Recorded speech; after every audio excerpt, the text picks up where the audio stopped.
The broadcast is now starting. All attendees are in listen-only mode. Hello, everybody. Thank you so much for joining Ad Taxi today. We're going to go through the Digital Marketing Deep Dive Part 1. This is a two-part series. So in Part 1 today, we're going to go through marketing landscape and then how to build a digital campaign. This is really the foundations of really any marketing that you want to do. In Part 2, which will happen in about a month or so, we are going to go through a little bit deeper into specific products like real-time bidding, Facebook, search marketing techniques, and then leveraging an omnichannel approach. So stay tuned for that. And just as a reminder, today is a little bit more basic and really going through that foundation and fundamentals of digital marketing.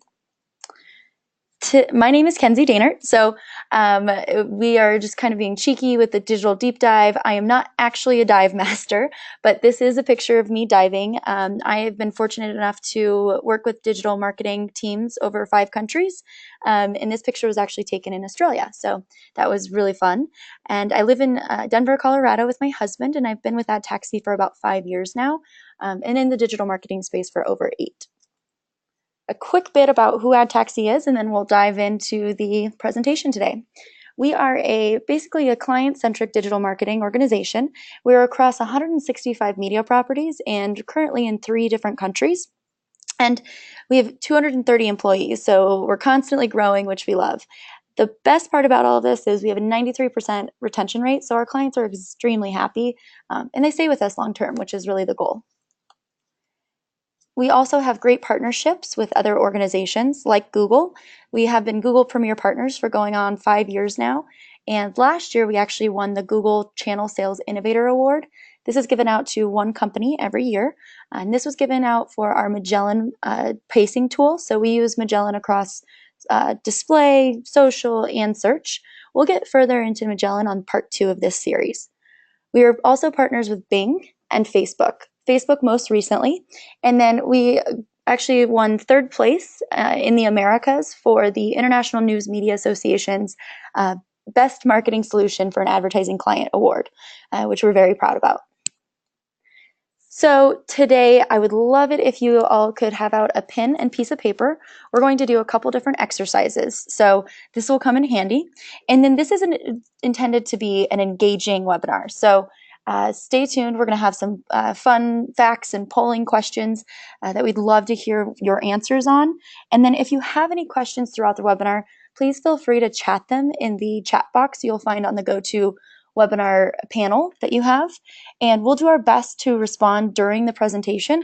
If not, we'll definitely get back to you on all of your questions after the presentation. So with that, we'll go ahead and get started. So again, have out a pen and paper for some of the exercises.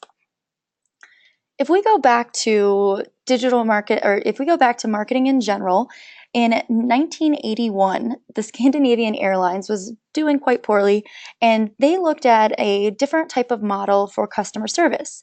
And they developed this idea of moments of truth and how people throughout the day have different moments of truth where they, identify with something emotionally. 24 years later, Procter & Gamble took this idea of moments of truth and how important moments throughout our day determine what we do, and they looked at it in the terms of a marketing model. And this was one of the first marketing models out there. And what they said is basically everybody has a stimulus. That stimulus can be various different things. It might be a great ad you see that is going to prompt me to go buy something. Or perhaps I just bought a new house and I really need a washer and dryer because unfortunately new houses don't always come with them. So that's my stimulus is I got married, bought a new house, and I need to go buy a washer and dryer. Whatever that stimulus may be, something prompts us to make a purchase. After we have that initial stimulus, in the old model, we used to, walk into a store. Maybe I broke my digital camera. I'm planning a trip soon and I need a new digital camera. So that's my stimulus. I go into the store, I go to my local Target, and I say, hey, which of these cameras is the best? And that's my first moment of truth. I talk to the sales associate, they sell me a camera, I buy the camera, and my second moment of truth is I take that camera home on my vacation, I use it, and I tell my friends, family, who, whether I liked the camera or whether I didn't like the camera. And this is really how we made most of our purchases. But if you now fast forward to 2011, Google took this original marketing model and said, wait, there's a lot that changed in this. Now, what do you think I do if I have a stimulus, I need a new digital camera? Instead of walking in that door and talking to the sales associate, what happens before that? I probably go online. I probably do my research, look at reviews, see which camera is the best before I ever go to the store. And then again, I have my second moment of truth where I review it, but I'm probably reviewing online. I might even make that first moment of truth online and make that purchase on Amazon or something else. The interesting thing here to point out, if you think about buying a vehicle, we've probably all done that at some point in our lives. And we used to, on average, go to over 5 different car lots to test out vehicles and go on drives and see which one we like the best, which car lot has the best price on the vehicle, etc. Today, on average, we go to 1.2 car lots. So most people have already decided which vehicle they're going to purchase before they ever leave their house and go to the actual auto dealer lot to make that purchase. And that's really where ZMOT comes into play and a lot of what we're going to talk about today. And the other interesting thing that we find more and more, this is a study that was from 2016 last year, and we looked at what are the average US adult, what do they consume on regards to media?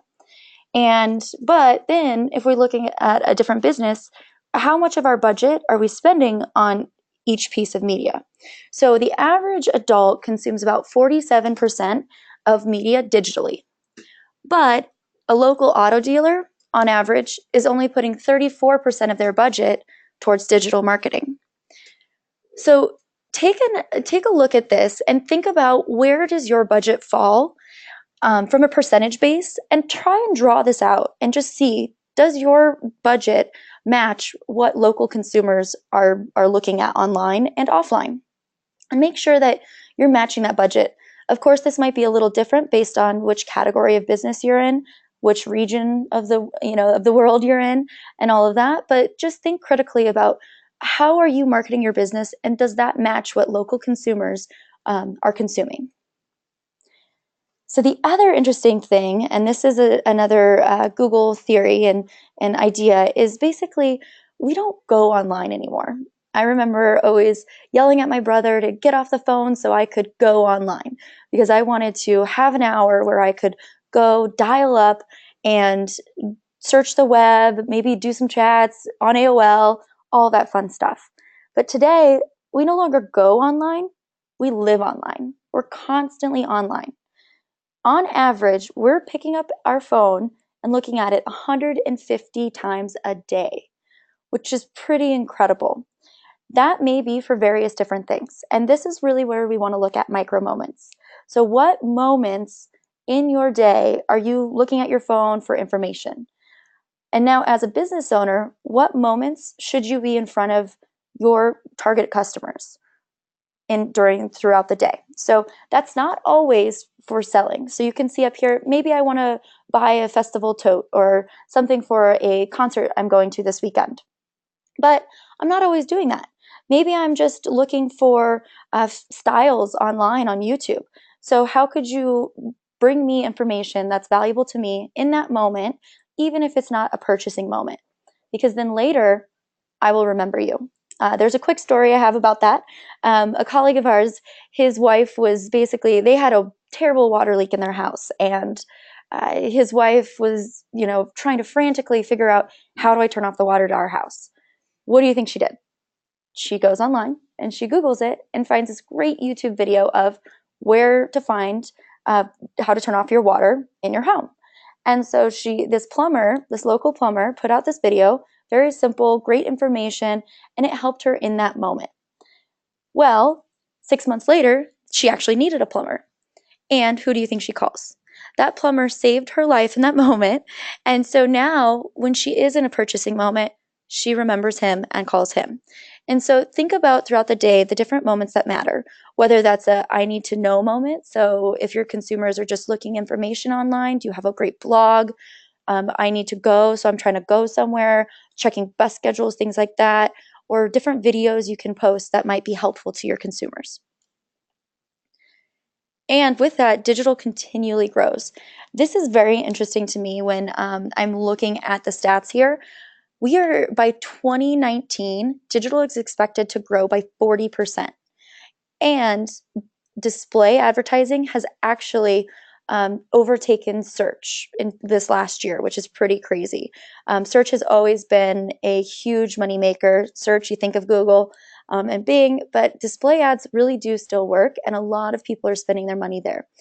So just think about how you can leverage these, and is your marketing budget on the same trend? So we have a quick poll for you, and I'll go ahead and read this question, and you'll see on your screen a pop-up with the poll. Just answer it to what you think it might be. So what percentage of consumers do you think visit a retailer's website or maybe their mobile app before they make a purchase in store? So you'll see the poll on your screen. We'll give you guys a couple minutes or so, or not a couple minutes, sorry, about 30 seconds or so to answer this poll of what you think, and then we'll give you the answer. So what do you guys think is the percentage of retailers? So I'm going to answer this. I'm not sure. Let's see.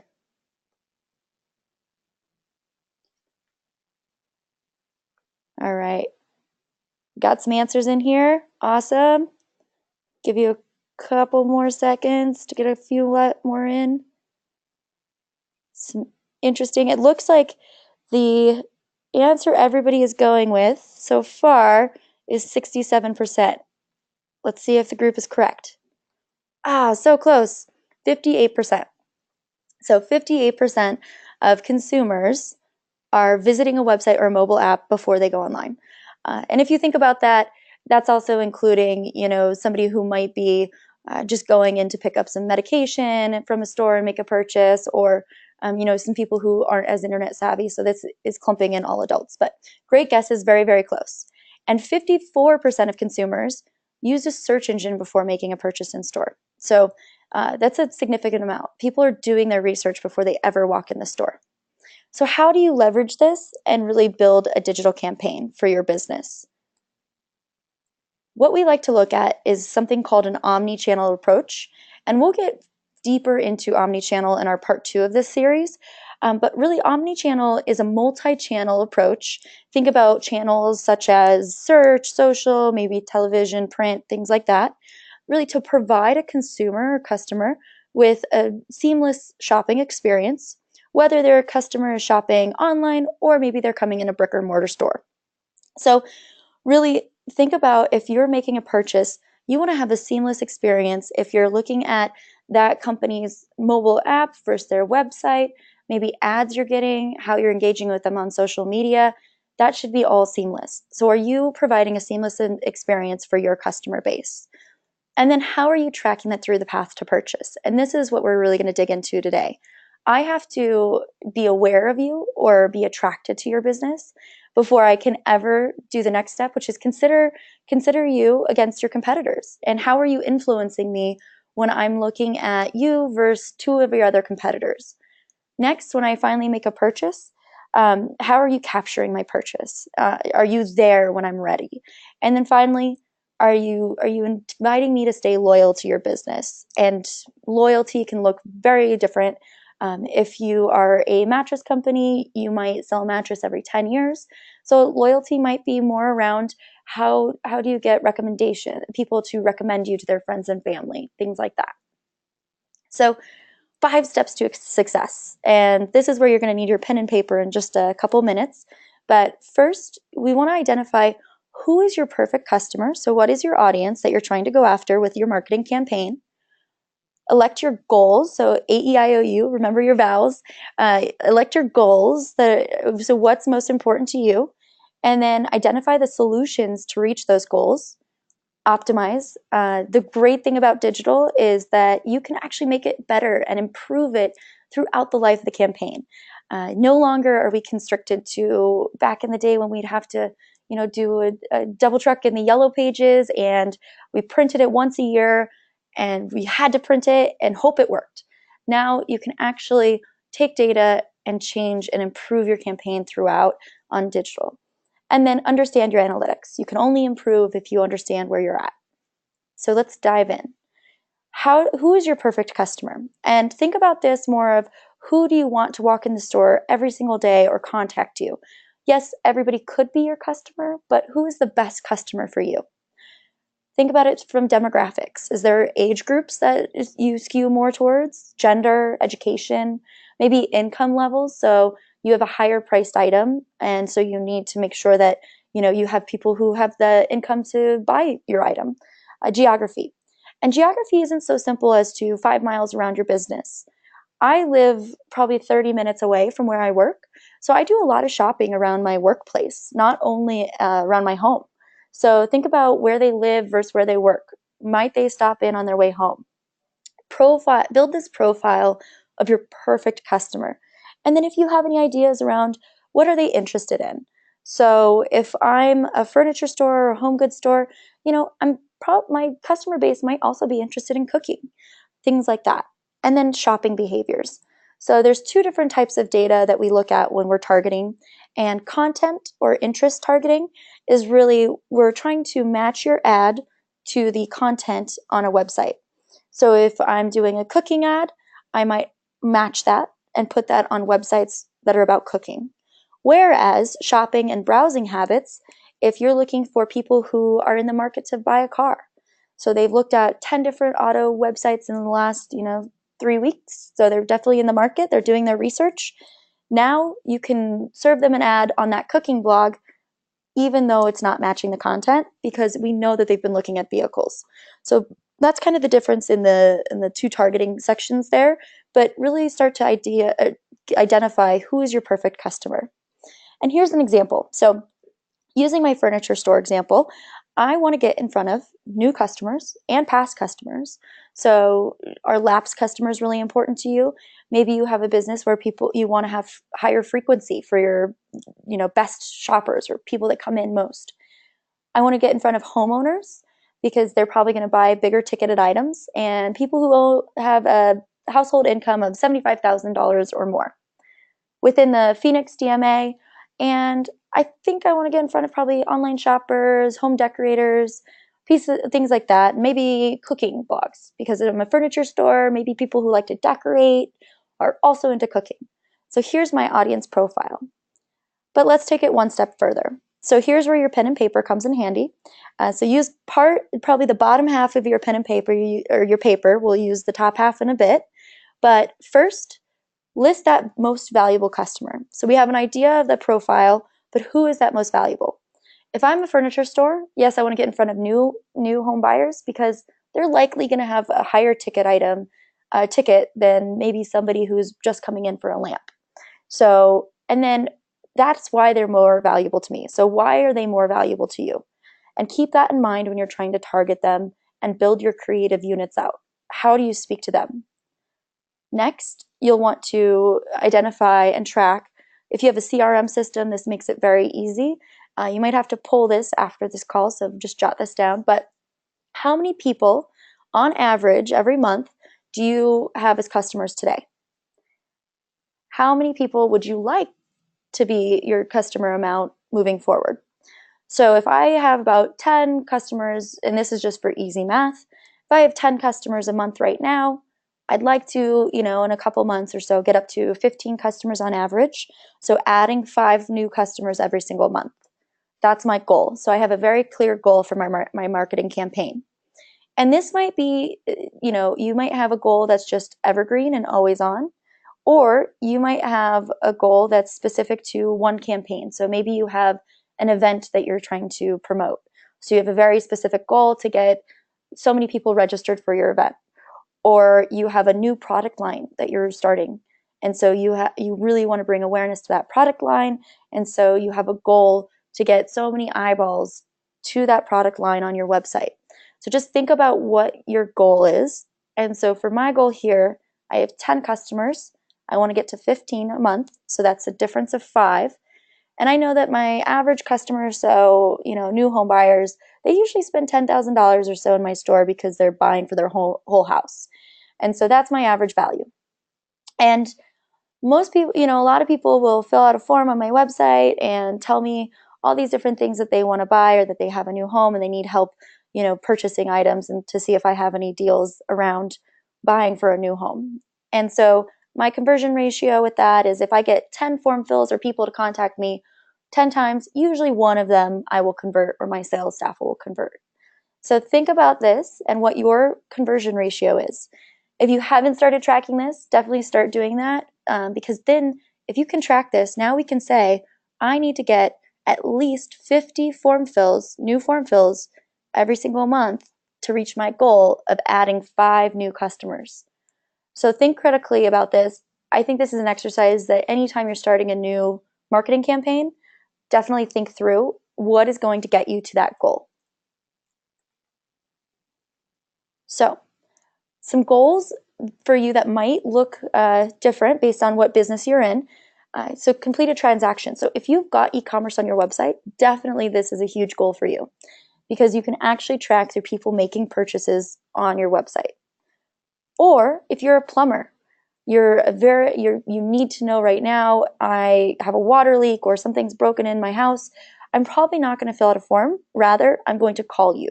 So phone calls might be the most important for you. If we look at an auto dealer, product detail page visits is definitely most important. So if I'm going on your website and I'm looking at specific vehicles, that is very, very engaging and very important because I'm checking out the specific vehicle I'm going to buy. And I'm probably going to call you maybe and then come into the lot. Or I see it's available online from that product detail page and I want to come in and buy that car from you. So think critically about which is the most important goal for your business. Is it location page visits? So if somebody's going on your website to find out your address, they're probably going to come in and see you in your brick and mortar store. So that's a very important goal or metric to track for your business. These goals can look different based on which part of the funnel we're in.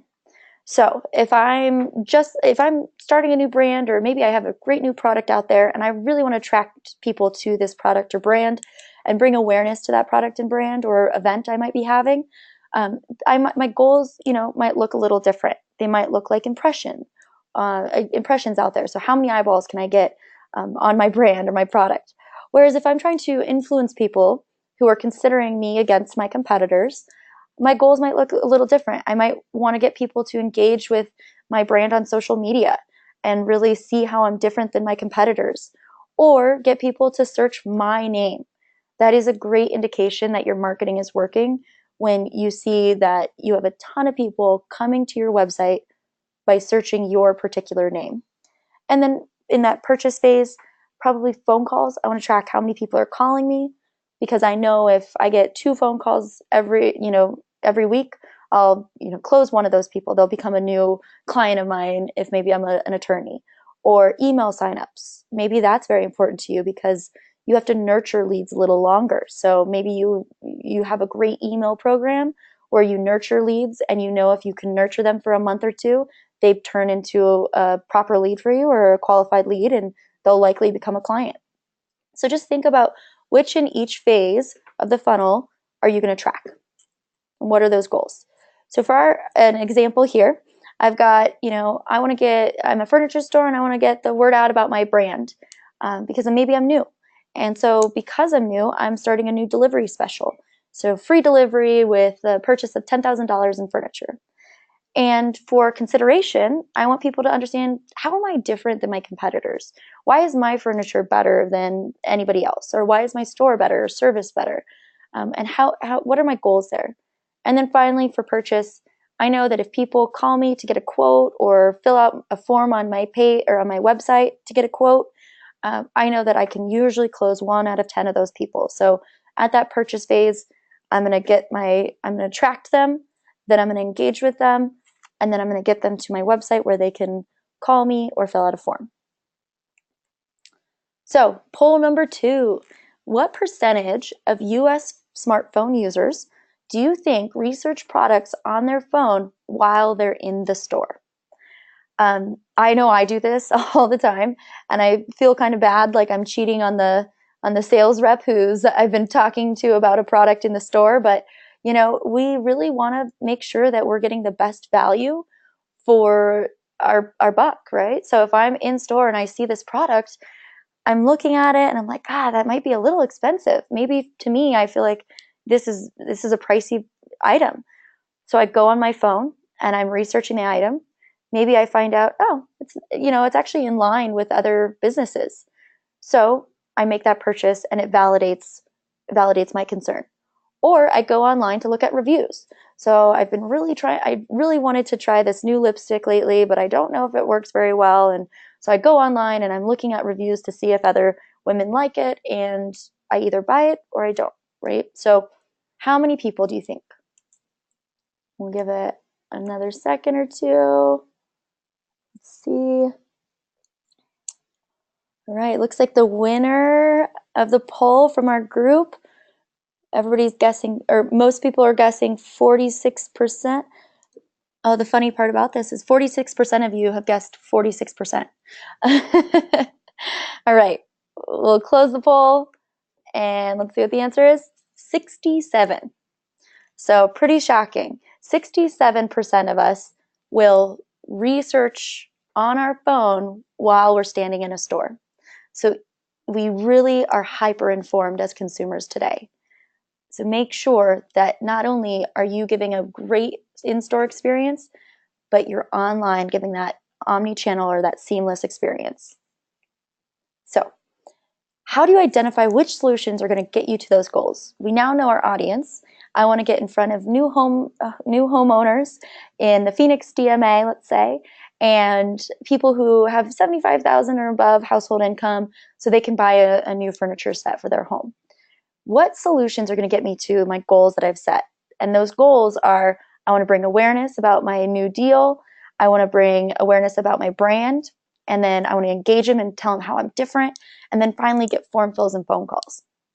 There's a lot of different solutions out there. We are more and more segmented. I remember I used to work for a law firm, and man, it was so fun. I got to do a lot of the creative stuff, and every year we would run our yellow pages, we'd run our TV, our print, and we had some outdoor campaigns, and then we would just copy that same campaign, maybe adjust it a bit, and then I got to focus on the fun stuff. And now today, if you look at it across all digital platforms, so all these different websites, search programs, social media programs, and you've got your outdoor, your print, your TV, all of these different programs, there's a lot to think about. So it's very confusing. Never be afraid to ask for help. That's why, there's companies like us out here is to be able to help you. So you can definitely contact us if you want us to help identify this for you. But think about which solutions are going to match up to each of your goals. If my initial goal of attracting new people and bringing awareness, I might do some targeted display ads across various different websites, which we'll get into a little bit how you do that. One thing I want to point out on here especially is retargeting. So retargeting ads, I think, are a foundation of any marketing program, that along with search. So you need to be able to be found online, but also if somebody goes to your website, they're definitely showing that they're interested in you. Maybe they're doing their initial research, seeing what you're all about, what products you offer, or services you offer. And so if I'm interested in you enough to go to your website and do my research, why not stay in front of me? Why not keep me, keep yourself top of mind to your consumers? And that's really what retargeting is doing. So those are the ads that you might have seen that after you've looked at this really great pair of, shoes online, or you're trying to sign up for an event or something of that nature. And then all of a sudden now you see that event everywhere, or you see those shoes everywhere. So there's ways to do it right and ways to do it wrong. We'll get deeper into that in part 2 on tactics to really execute on these. But if you're not doing retargeting, I really encourage everybody to. So these are kind of the 3 pillars that we look at: programmatic, search, and social media. And so we'll get into programmatic to start. Programmatic, or real-time bidding, RTB, these are synonyms. So a lot of people, call them one or the other, or display ads, extended networks, or things like that. So there's a lot of words for the same. But essentially what real-time bidding is, you set up a goal. So maybe I have an impression goal of 100,000 impressions. So I want to get in front of 100,000 impressions to my target audience, to those homeowners within Phoenix area who, make $75,000 or more. So I want to get in front of people who are furniture shoppers and everything like that. So and then I want to design that campaign basically on tons of different networks. So how this works is if somebody visits a website and then there's inventory on that website. So think about ESPN, for example. They have so many pieces of ad space on their website on all their different pages. There's no way they could go out and sell that many impressions. So an impression, every time that page loads on somebody's computer, that's a new impression on each of those ad units. That's a lot of impressions. So there's no way they could go out and really sell those very quickly. So they said, hey, let's put all of these open, pieces of ad space on an exchange. And what happens then is we go on the exchange and we set up a campaign and we say, you want to reach homeowners in Phoenix? Great. We're going to reach them in real time. So all of a sudden, that homeowner in Phoenix is on ESPN, the page loads, and there's an open ad space. So we're serving that ad because the target audience matches. So that's kind of how it works. So it's very efficient. It's no longer so important to be on specific websites, but really it matters more to target that audience that you want to reach. I really don't care if the 60-year-old male who wants to buy a new truck and I'm an auto dealer is looking at Kim Kardashian on People. That doesn't matter to me. I just know that he's in the market for trucks. He's been looking at trucks all week long, and now I want to serve him an ad about trucks. And so that's what I'm going to do regardless of what he's looking at.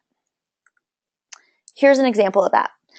I'm obviously in marketing, and so you'll see on the right-hand side a chat ad that is sent to me. So I was on this rugby site, and all of a sudden I get this ad that's about a chat widget, which is a marketing tool.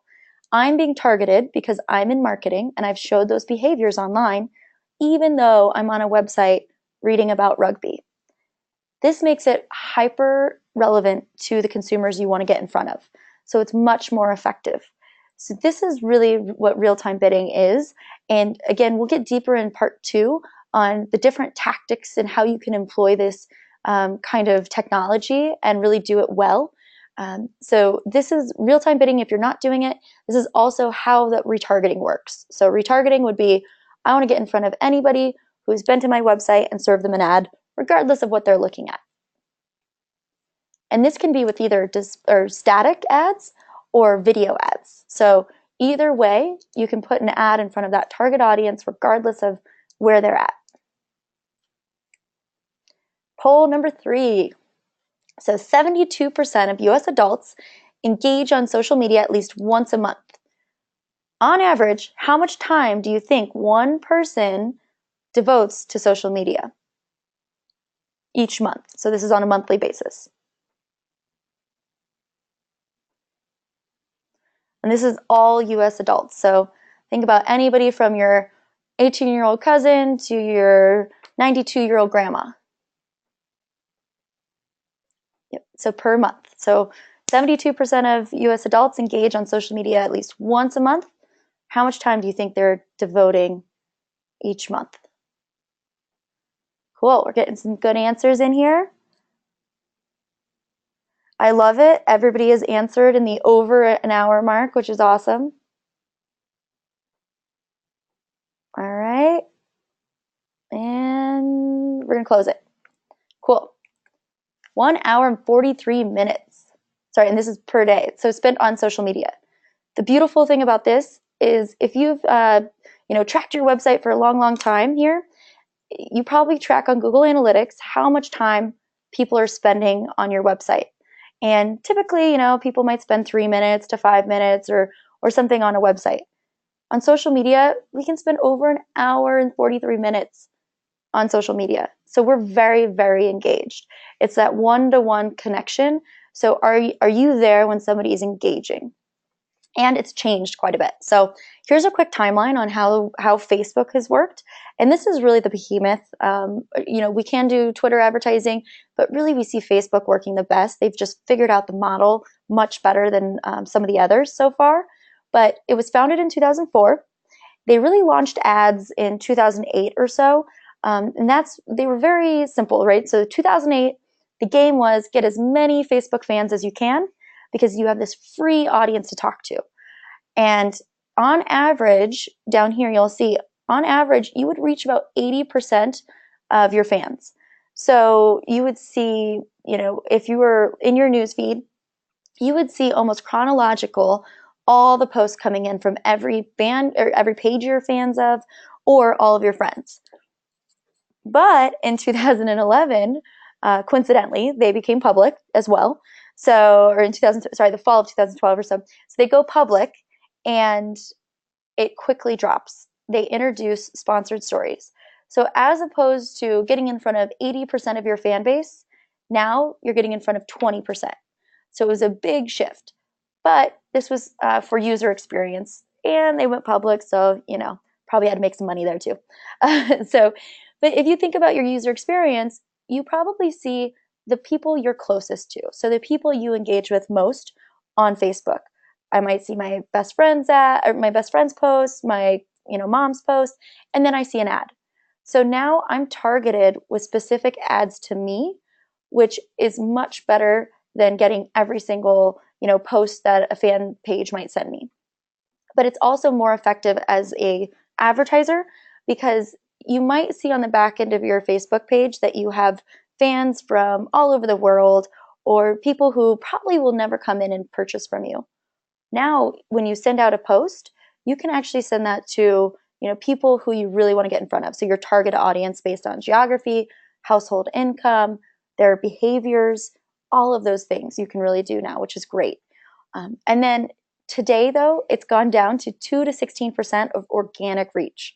So if I just make a post on my Facebook page and I don't put any money behind it, only 2 to 16% of my fans are going to see that post.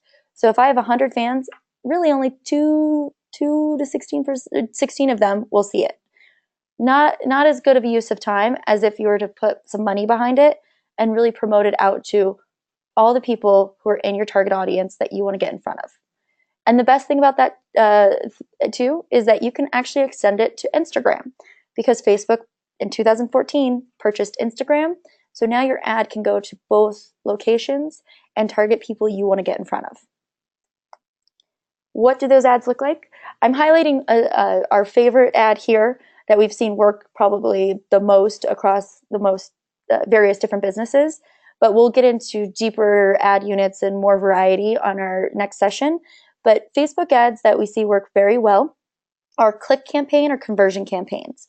These are driving users to the advertiser's website. So if you're trying to promote here, Jasper's Market is promoting these great ceramic spice bowls and ceramic mortar things and wooden spoons and all this type of home stuff. So it will take me to the specific page for each of these products if I click on those links below. This is called a carousel ad, and you can actually go up to 10 different images in a carousel ad. We recommend no more than 5. It just becomes too much and it doesn't tell a story if you get too many images in there. But really, we recommend going about 5 images or so to tell a really great story, and then targeting this into the newsfeed of the users you want to get in front of. You can, promote different products. You can tell a story throughout the different images, and people can like, comment, share this ad without ever becoming a fan of your page, which is great. So we see this work very well, and it's seamless through mobile and desktop or tablet, regardless of where I'm logged into my Facebook account. I see it in my newsfeed. So I think we're on poll number 4 now. So how many people out of 10, so is it 1 out of 10, 10 out of 10, 5 out of 10, in the US, so I'm going to click over to this, in the US, so how many people out of 10 US internet users said search engines were the top choice? So if I'm searching for a business or looking up information for a business, and I have yellow pages next to me, I have search engines, I have various different items to look up information from a business, what percentage or how many out of 10 do you think go to search engines? Oh, looks like we almost have a tie between 7 out of 10 and 8 out of 10. You guys are smart. Very, very close. Awesome. So I think we got the last couple in there. And 8 out of 10.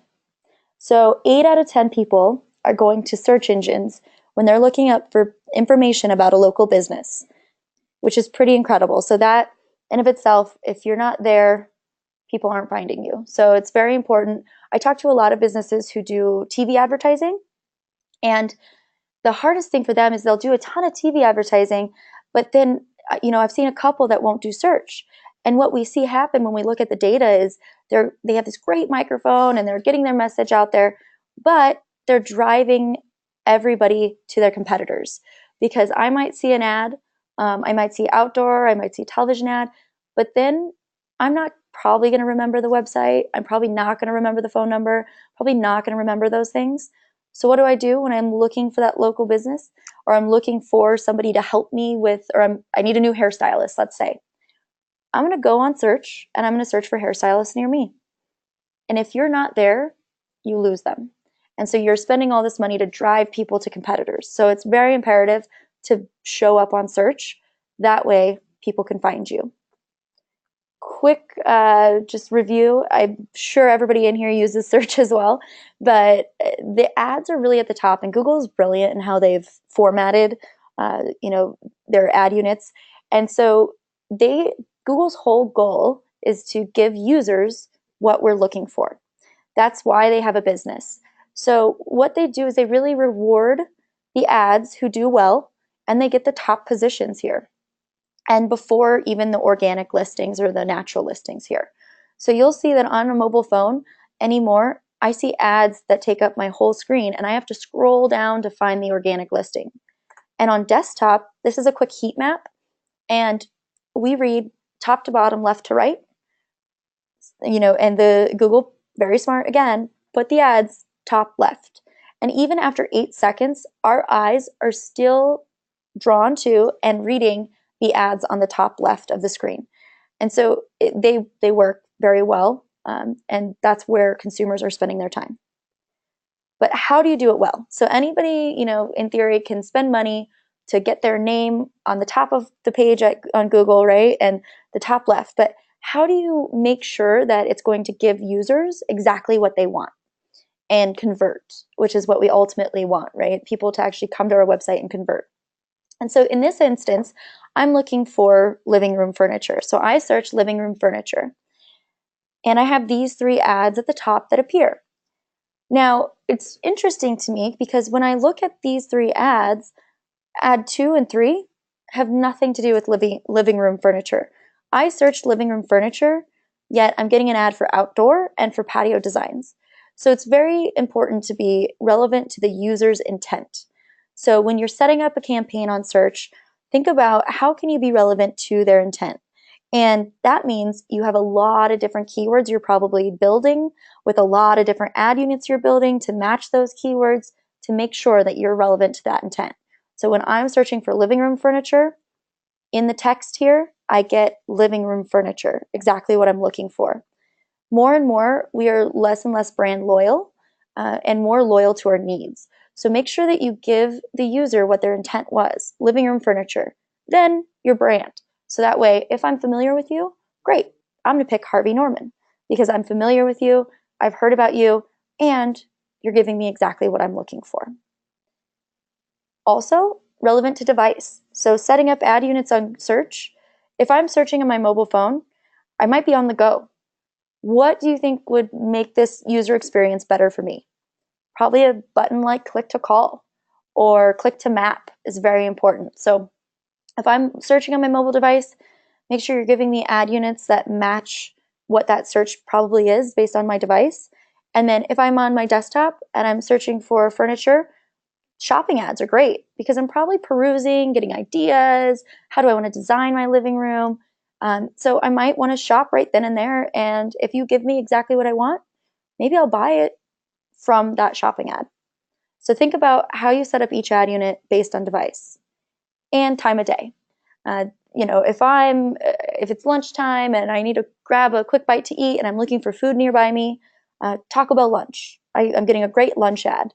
Whereas if it's 2 in the morning, one in the morning, I'm leaving a concert and man, we danced a lot. I need a fourth meal, right? So now I get a Taco Bell fourth meal. So think about which time of day is going and which ad unit and how you should gear that based on when people are searching. Also, time of day comes into play if maybe you're closed at night and you don't have an answering system. So you want to make sure that you're not using your money to drive people at night to call you when you don't have an answering system. So maybe you want to day part and make sure that your campaign is off after 6 p.m. when you no longer have anybody there to answer the phone. So you're not getting leads when you can't speak to them. So when we identify the solutions that reach our goals, so we have our audience, now I've got my goals. So which solutions of those that we saw are going to reach my goals? If I want to attract people to my brand or get them to know about my delivery deal, I might do some display ads that we saw. So I might target people in the Phoenix area who are new homeowners and serve them display ads. And I might serve them a great video as well of my new showroom and talk about how beautiful it is and show them some different design ideas. And then some search. So if somebody's searching for furniture near me or new couch or something like that, I want to make sure that I'm appearing when people are searching. Next, if I want to influence them as they're considering to, me versus competitors, I probably want to influence them on social media where I have that one-to-one connection. I can give them really great information. Maybe we sponsor little leagues near us and we want to make sure that we tell people about that so they like us and they get to know our business and our brand. Or through retargeting. So I've attracted them through search and display, and they've gone to my website, they've looked at some of my products. Maybe they didn't make a purchase or convert right then and there. So now I want to make sure I stay in front of them and influence them through an ad that they see my brand for the next, 2 weeks straight to where I'm making sure that I'm top of mind. So when they're ready to go to that next stage and purchase, they find me and they choose me. They find me through search usually, or maybe they're back on social and I give them a great shopping ad. Or dynamic. And we'll get into dynamic ads a little bit more, but dynamic ads show a user exactly what they were looking for on when they're searching again. So if I'm searching or a dynamic ad, if I'm on display and now I'm off on the web and I'm looking at my rugby site, I get the exact couch I was just looking at. And similarly on social. So we'll get into that a little deeper in part 2. But think through this and write this down. I'm going to have you draw a funnel like this one you see here in the middle of your page. So if you have your piece of paper and you haven't already, draw out that funnel and on the left-hand side, write down those goals that you have. So what are your goals for each of the sections of the funnel? And now on the right-hand side, jot down which of those goals are going to get you, or which of the solutions are going to get you to those goals. So if I need to get the word out about my brand, that RTB in the video. I now want people to know how I'm different. I'm going to make sure I do retargeting and some Facebook. And now I want people to make sure that they can find me and call me or get to my website and fill out a form. Probably going to do some search marketing. So jot this down and identify your goals. Next, how are you going to track it? So how are you going to optimize your campaign and make it better over time? And optimization, simply put, is just taking variations and tracking which variation is driving the most results for you based on your goals. So if my goals are form fills and I have 3 different variations of creatives, so I have variation 1 that's talking about my great installation deal, variation 2 that's talking about designers in-house that people can take advantage of, and variation number 3 is maybe a weekend sale we have coming up. And so track which variation is working the best for you and put more of the money on the variation that works best. Simply put. And you can do this in a couple different ways. So maybe you're tracking your different targeting. So I know that for some reason targeting women who are interested in cooking drives more conversions on my website. I get more form fills about buying a couch from women that love cooking. Or maybe it's creative units, so the picture I see. And within search, keywords. So I'm moving those budgets based on the what I see happen.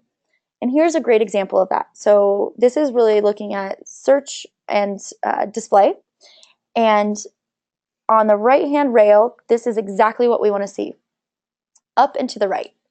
And so I can see that over time, we did not change the budget on this campaign, but because we were optimizing for revenue, so return on ad spend, so we're optimizing to see how much can we get back from our campaign.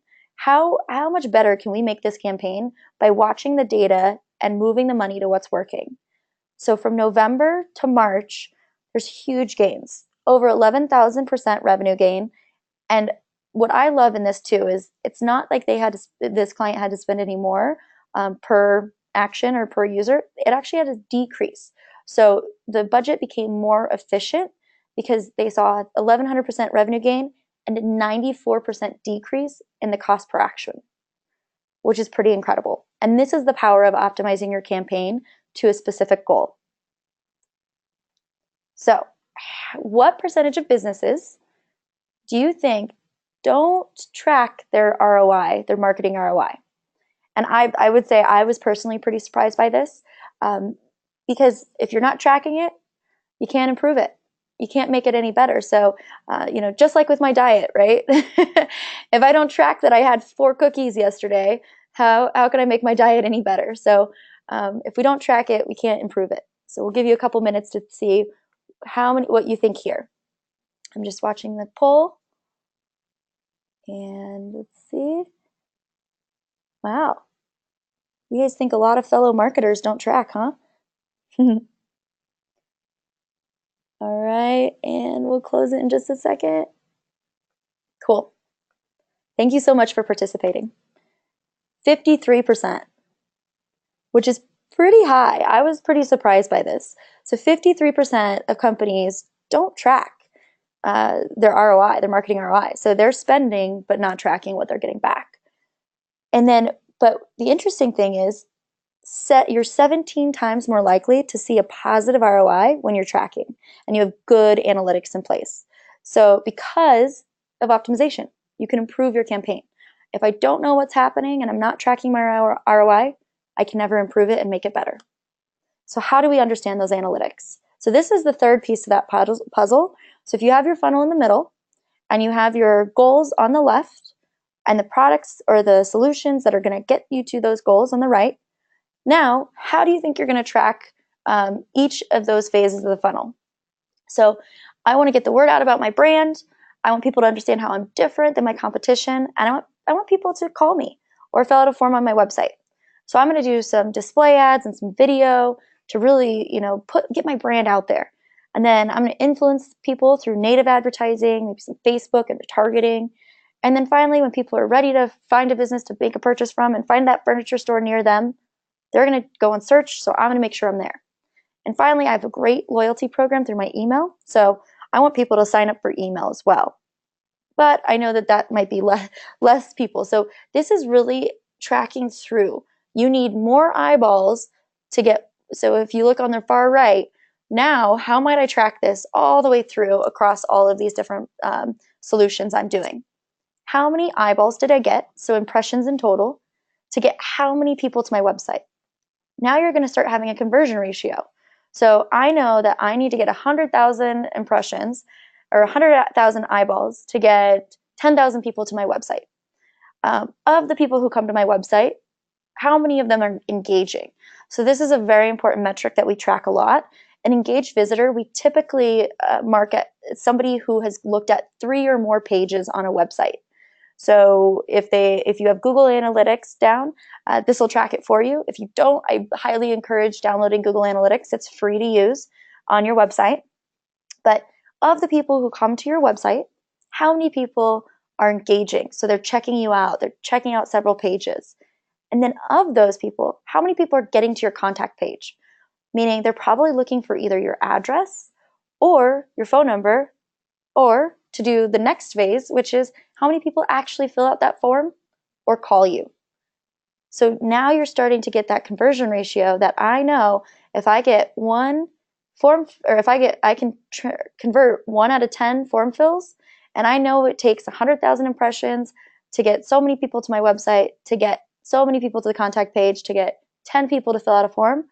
Now I can really go back and see, all right, my goals for the following month, I want to get 10 new customers. So I know I need to pump X amount more into my marketing budget, but I know I'll get that ROI out of it. And then finally, email signups. So how many people that contact me then stay loyal to me and sign up for my email program? So think critically about this. Again, it's a great exercise. I do this all the time, with clients, even once every month or once every quarter, just to reevaluate where are we today, or if they have a special event coming up or a special product launch, something like that. It's a great, simple exercise to make sure that you're tracking through your goals and have the right solution set to reach those goals. And what does it look like in real time? So here's a great example of a client. It's an auto dealer. And on the far left, you'll see kind of this in action. 10 million impressions. So 10 million impressions over 111 days got 6,700 people, or 6,700 people or so to the website. So now you start to get that conversion, right? 10 million people will get 6,700 to my website.